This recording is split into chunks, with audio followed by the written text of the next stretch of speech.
Que a partir de hoje nós estamos ocupando uma outra posição. Evidentemente, já disse há pouco que, enquanto interinos, eu e todos vocês, nós todos agimos como se fôssemos titulares efetivos. Mas, evidentemente, que a interinidade sempre deixava uma certa preocupação, do tipo até onde podemos ir, até onde não devemos ir. O fato é que nós fomos longe, mas fomos longe depois de muita meditação sobre todos os temas que nos chegaram à mesa, tanto a minha como a de todos vocês. Eu já disse numa reunião mais privada que nós devemos muito à ação que vocês tiveram. Disse que a minha fórmula de governar é por meio da descentralização da ação, sem embargo da centralização das decisões. Tanto isto é verdade que ao longo desse período todos os ministros iam agindo por conta própria, mas despachavam comigo, ou em grupo ou individualmente, para dizer aquilo que estava sendo feito. E tudo foi muito bem feito, tão bem feito que eu penso que isto resultou, digamos assim, na efetivação de todos, na minha e na dos senhores ministros, né? Agora, entretanto, dizia eu, nós inauguramos uma nova fase, uma fase em que nós temos um horizonte de 2 anos e 4 meses. 2 anos e 4 meses em que, a partir de hoje, a cobrança será muito maior em relação ao governo. E espera-se que nesses 2 anos e 4 meses nós façamos aquilo que temos alardeado, ou seja, colocar o Brasil nos trilhos. Colocar o Brasil nos trilhos significa colocá-lo em todas as áreas. Não basta que o presidente da República centralize as decisões e determine qual seja a forma de execução.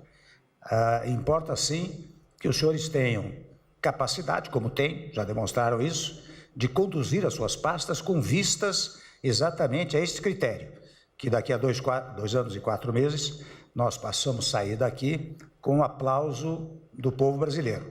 Não será fácil, não estou dizendo que seja uma coisa tranquila, porque na verdade nós temos esta margem enorme de desempregados, os quase 12 milhões de desempregados é uma cifra assustadora, né? E eu, sem ser repetitivo, eu quero dizer que não há coisa mais indigna do que o desemprego. E isto fere um dos princípios constitucionais, que é exatamente o princípio da dignidade da pessoa humana. Então, quando nós pensamos em gerar emprego, que é o primeiro tema que deve ser levado em conta nas nossas preocupações administrativas e legislativas, é exatamente e precisamente para cumprir este preceito constitucional. Quando há um certo amargor das pessoas, e isso nós vemos nas ruas, é exatamente e precisamente em função do desemprego. Ora bem, no instante que nós e a nossa política começar a gerar emprego, isto vai tirando o amargor. Eu quero, portanto, que os senhores se dediquem com muito afinco e, mais uma vez, repetindo, tendo este horizonte de 2 anos e 4 meses pela frente. Por outro lado, eu também quero pedir a todos que, nos respectivos ministérios, criem um grupo para desburocratizar as medidas que, no geral, são tomadas pelo Ministério. Até há pouco tempo, no Ministério do Trabalho, né? Na Agricultura, o ministro Balairo Maggi apresentou um plano, depois de que um grupo trabalhou, reduzindo as dificuldades burocráticas em 63 pontos determinados. Eu até pensava criar um órgão determinado para cuidar exclusivamente disso, mas acho que nada melhor do que os próprios ministros que estão no dia a dia, no cotidiano, né? Possam examinar quais são as dificuldades lá existentes e possam superá-las. A partir daí, eu até sugiro, como nós temos que, de alguma maneira, aqui sim, centralizar a decisão, ou melhor, o conhecimento desses atos desburocratizantes, eu sugiro que isto seja trazido aqui para o Palácio, para a Casa Civil, possivelmente, nós vamos aquilatando, avaliando em conjunto estas medidas para que, num dado momento, nós possamos anunciar ao país globalmente quais são todas as fórmulas desburocratizantes, ou então parceladamente. O ministro do Trabalho esteve comigo há poucos dias, trazendo também uma série de medidas, digamos, desburocratizantes e, no caso dele, pacificadoras da relação empregado-empregador. Isto que nós precisamos levar adiante. Por outro lado, os senhores todos aqui representam vários partidos políticos, né? Então é importante que também nos respectivos partidos os senhores tenham um trabalho muito intenso, porque é fundamental que, junto aos seus colegas dos partidos políticos, preguem a necessidade das reformas urgentes que o Brasil precisa. E não são muitas. Quando eu digo urgentes, eu vou dizer o óbvio, né? Repetir que a reforma no teto constitucional, por exemplo, o teto de gastos, é uma coisa fundamental para o país. Às vezes mal compreendido. Ainda ontem, dizia o ministro Padilha, e recebi aqui cerca de 30 deputados da bancada do PMDB, e eu dizia que nós vamos reunir as bancadas uma a uma e vamos às respectivas bancadas. Eu próprio comparecerei, naturalmente com os técnicos encarregados de esclarecer dúvidas, né, para que possamos sensibilizá-los a fim de fazer essas aprovações. Primeiro a do teto, depois da Previdência, para dizer mais uma trivialidade. Vocês sabem que isso nós devemos divulgar, e até devo dizer, eu já pedi ao setor de comunicação aqui, que faça uma espécie de publicidade da necessidade da reforma da Previdência, porque essas coisas divulgadas na televisão, no rádio, nas revistas, nos jornais, vão esclarecendo a população. Ou seja, não queremos fazer uma coisa de cima para baixo, queremos ter a compreensão da sociedade brasileira. E eu acho que já há condições para esta compreensão. Como de resto, uma reforma sequencial seria não vamos mais falar em reforma trabalhista, vamos falar em adequação da relação empregado-empregador, não é? Modernização, que aliás é um vocábulo que eu usei num pronunciamento, eu deixei um pronunciamento que irá ao ar agora às 8 horas, dizendo mais ou menos em 5 minutos, para garantir e gerar empregos, esta é a expressão, não é?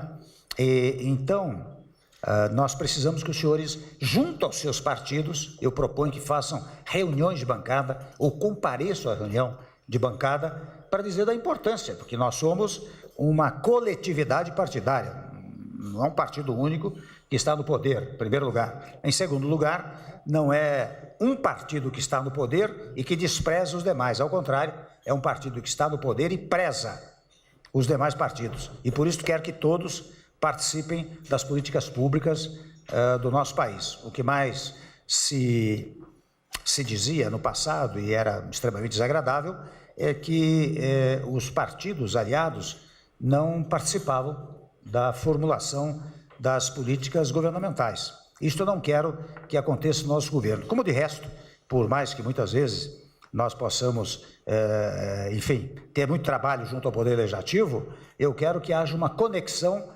permanente entre o Legislativo e o Executivo, porque isso também fortalece a democracia, porque toda e qualquer tese que muitas vezes eu vejo perfilhada até por articulistas dos jornais, né? O governo propôs uma coisa, mas teve que recuar, etc.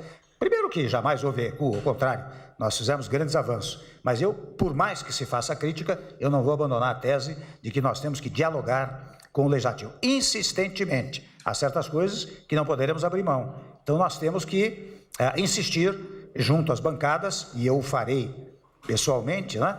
Para que nós possamos ter a aprovação dessas matérias, pelo menos o teto ainda neste ano. E eu acho que há condições para isso. Nós temos tido o apoio extraordinário do Congresso Nacional. Ainda ontem nós votamos medidas provisórias lá na Câmara, acabamos de votar aquela lei complementar referentemente à repactuação da dívida com os estados, onde também se fixou um teto de gastos para os estados, mas nós temos tido uma extraordinária colaboração do Congresso Nacional. Mas o que eu peço, em palavras finais, né, é que também cada um cuide da sua área, né, que cada um cuide com afinco da sua área e se manifeste, dá entrevistas sobre sua área, né, porque quando você fala sobre a sua área, você está divulgando o governo. Eu não tenho nenhum impedimento. Há governos que não gostam que os ministros se manifestem. Eu, ao contrário, eu acho que cada um aqui é um conjunto de pessoas que formam uma grei administrativa, né? De modo que, quando os senhores se manifestam, sempre é para prestigiar o governo. Evidentemente, também peço essa gentileza, que também revelem que isto é um ato do governo tal, né? É preciso enfatizar esse aspecto, porque senão parece que é uma coisa isolada, né? O ministro tomou uma medida por conta própria, o ministro tomou uma medida em face do conjunto governativo, que se inicia pela presidência da República, né? Então, é importante que nós todos façamos isto e possamos, com isto, ter sucesso daqui a 2 anos e 4 meses, precisamente isso, né? E também, a partir de hoje, eu peço a gentileza, se indagados a respeito da viagem, divulguem, né, que nós estamos viajando precisamente para revelar aos olhos do mundo que nós temos estabilidade política e segurança jurídica. Isso é importante. E não estamos viajando a passeio. Como se fosse para passear, ninguém passaria 66 horas no avião para passar 48 horas na China, né? Então, mas nessas 48 horas, 50 horas que nós vamos ficar lá, nós vamos ter, eu tenho bilateral. Primeiro, estou sendo gentilmente recebido, por provocação dele, pelo presidente da China, logo no dia 2, às 16h50. Então, preciso chegar a tempo lá, não é? Depois eu tenho bilaterais pedidas pelo primeiro-ministro da Espanha, primeiro-ministro do Japão, primeiro-ministro da Itália e príncipe herdeiro da Arábia Saudita, né? São as bilaterais já marcadas. E depois temos o G20, onde estão as 20, pelo menos, mais expressivas nações do mundo. Nós temos assento no G20 e tive até a oportunidade, coordenado pela minha área diplomática e pelo Itamaraty, de nos manifestarmos nos 4 eventos que se darão no G20, ou seja, não faremos apenas um discurso, faremos 4 discursos nas 4 reuniões do G20, inclusive no almoço de uns poucos líderes, né? Então, eu quero que divulguem isso daqui, para não parecer também, foi a China passear, né? E não é exatamente isso, é o primeiro momento em que nós vamos revelar ao mundo esta unidade brasileira, né? E, ao mesmo tempo, já começar a tentar trazer recursos para cá. Nós vamos, na verdade, fazer muitas viagens para o exterior com vistas a trazer recursos para cá, já que começa a ser debelado todo e qualquer preconceito contra recursos externos. Aliás, quando o ministro Serra assumiu as relações exteriores, nós dissemos, olha, nós vamos ter uma política de universalização das nossas relações, para não segmentá-las ao ponto de dizer com um bloco tal, não. A função do Brasil é universalizar as suas relações, é o que nós estamos, na verdade, praticando. Então, em breves palavras, né, era isso que eu queria dizer, e importante também, digamos simbolicamente, que logo após a posse, né, e vocês viram que nós fomos muito bem, todos nós, né, fomos muito bem recebidos lá, com muito entusiasmo, com muita alegria cívica, né?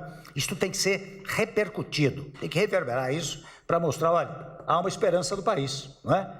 Não chegou um vice-presidente que está cumprindo uma missão constitucional, não é? Sendo repudiado, ao contrário, sendo saudado, sendo enaltecido, sendo ressaltado.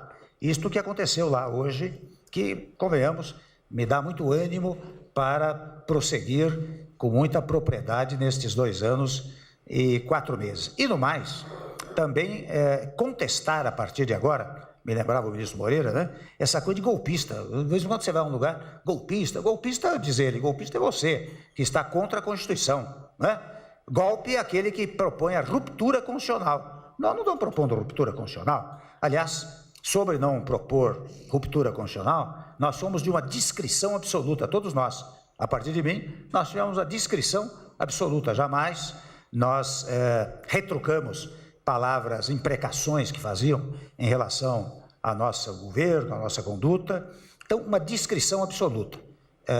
Mas agora, nós não vamos levar ofensa para casa.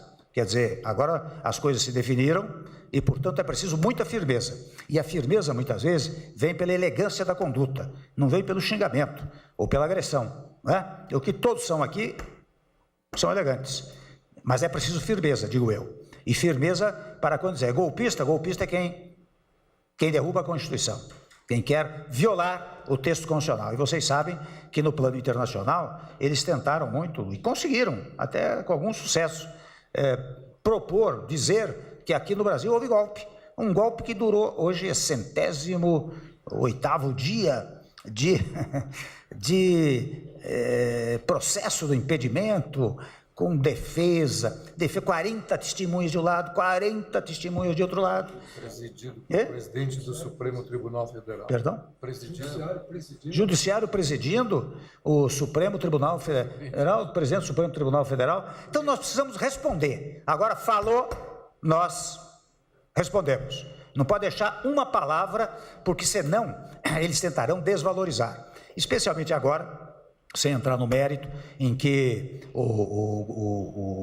os senadores decidiram que, na verdade, deveria haver o afastamento, mas não deveria haver a inabilitação prevista literalmente pelo texto constitucional, não é? Mas no momento que o que vai acontecer, está vendo? Olha aí, eles se arrependeram, etc. Não pode tolerar essa espécie de afirmação. Quem tolerar, eu confesso que vou trocar uma ideia sobre isso. Não é possível tolerar, porque agora isso aqui não é brincadeira, e nem ação entre amigos, e nem ação contra inimigos. Ninguém vai caçar bruxas aqui, mas também não vamos deixar que também tentem demonstrar que o governo não é capaz de responder, não é? Hoje nós tivemos um pequeno embaraço, até na base governamental, em face de uma divisão que lá se deu. É outra divisão também inadmissível. Se é governo, tem que ser governo, não é?